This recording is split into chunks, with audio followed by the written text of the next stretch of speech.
Yabba dabba do, ladies and gentlemen, you know what car we're in. As always, it's my absolute pleasure to welcome and have an interview with this awesome gentleman to my left here, Mr. Huston Huddleston of the Hollywood Sci-Fi and now Horror Museums. Houston, how you doing, man? I'm good. Yeah, I'm quite good today. You got the Flintstones car we're in right now. You got Munster car, you got the TARDIS, you have the bridge as always, and you have an awesome selection of outfits. I'm assuming they're all screen worn too. Yeah, most of them are. Yeah, now actually that 7 of 9 Borg over there is the actual one they used in the episode from the very first episode of Season 3 of Voyager, where 7 of 9 was introduced. Whoa! Dude, how much awesome stuff do you have now? Well, the thing is, the stuff that we actually physically have in storage, or the ones I keep safe other places, are the things that people say, okay, you take this now or it's gone forever.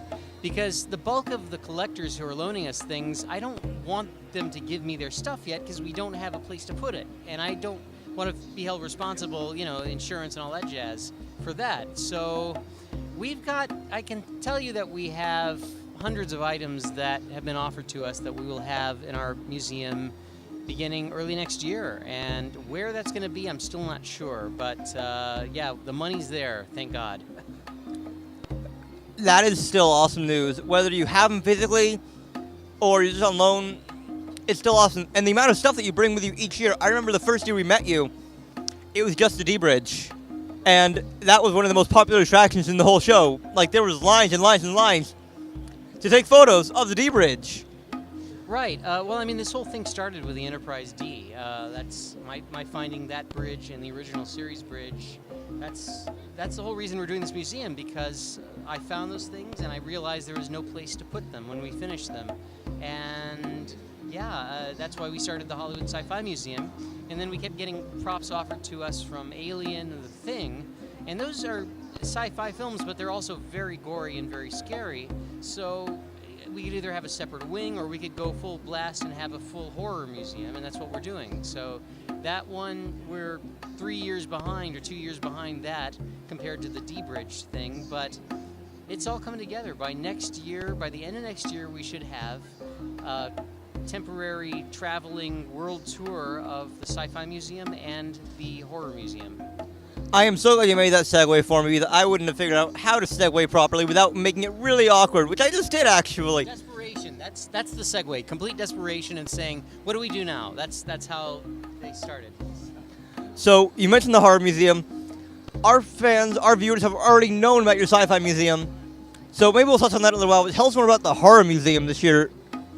Well, I went to our board of directors for our Sci-Fi Museum, and that board of directors is the guys from, Firefly, Star Trek, Iron Man, Avengers. You can go down the list. And I said, guys, look, I got this idea. If you don't go for it, I understand, but this is what I want to do. And I can do the initial steps for no money. I'll just call up all the biggest horror names in the world and see if they're interested.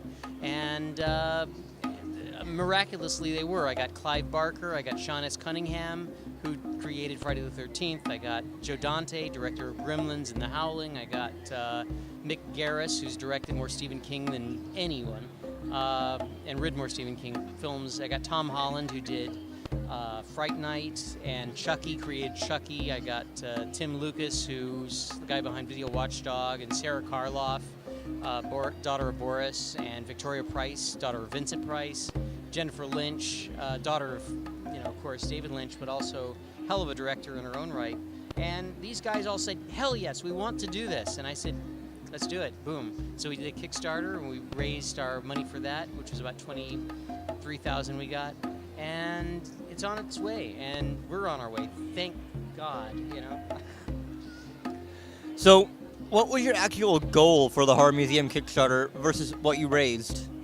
Well, it was like pulling teeth, because the problem is there's no George Takei for horror.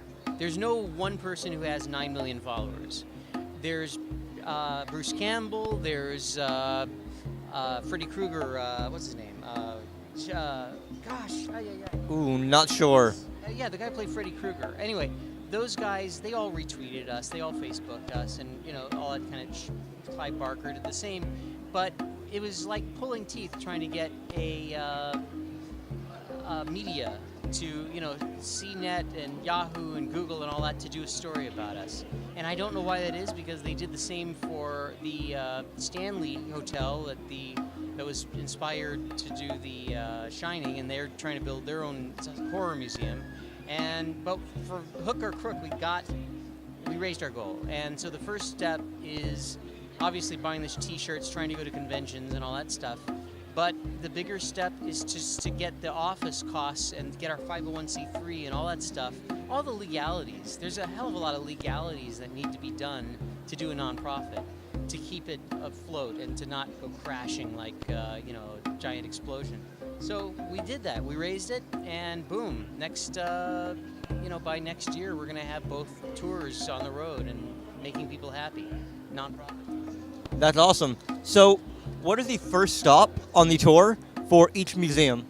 It's where the money is. We went to this is the sad thing. We went to U.S.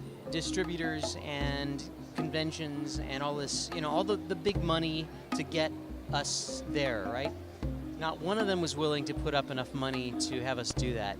The countries, the continents that have agreed to give money up front to get this thing going it's anywhere but America, which is really sad.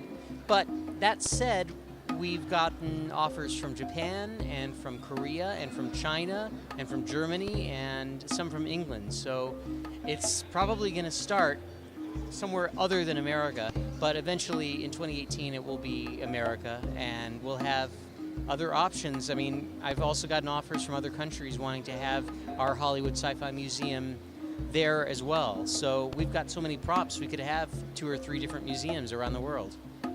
God damn it, America, you fucked up. We should get the museum first.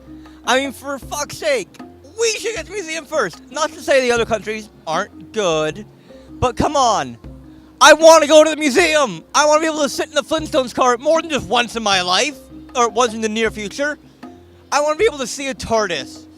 I want to see the D bridge. I want to see the completed bridge. I want to see the original series bridge. I mean, come on, America. Anyways, Huston, what has been your favorite part of this whole experience? Doing the Kickstarters, going to shows, and just talking to all these people and getting such enthusiastic support. Well, the Kickstarters are hell. Those are not fun to do. It's a lot of work, and you're having to constantly beg people to tweet about you or Facebook. I really, that's not fun to me. But the end result is finding the fans, finding the people who actually care about what you're doing, and that's the important thing. And the best part of this, meeting celebrities is great, getting stars to sit in the chairs or stand in front of the TARDIS and all that.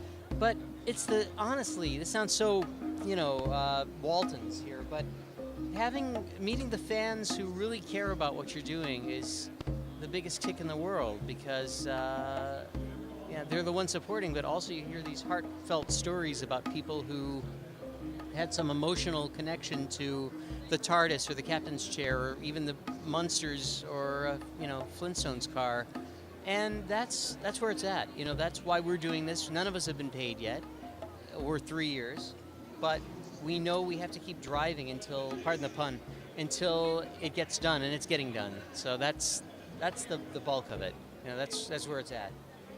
Pun pardoned, first of all. Well done, by the way. Yeah. You're right about the emotional connection.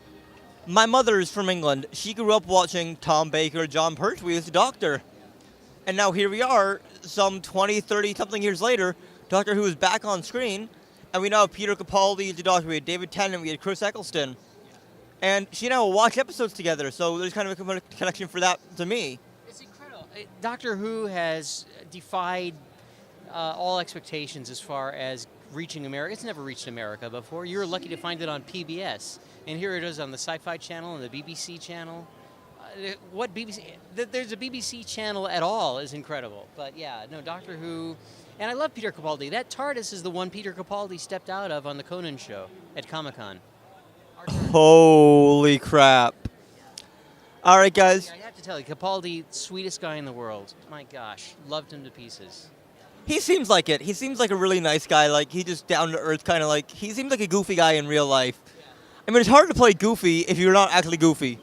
Yeah, what a wonderful actor. You got to see him on the thick of it. It's a brilliant, brilliant show. Yeah. Is it Thick of It? Yeah, I think that's what it's called. It's a BBC show where he plays this absolute scumbag, and he's genius at it. And then he could play an absolute scumbag and then play the sweetest, most wonderful, although edgy for a doctor, guy in the world. So, yeah. I'm going to wrap this interview up with one final quote.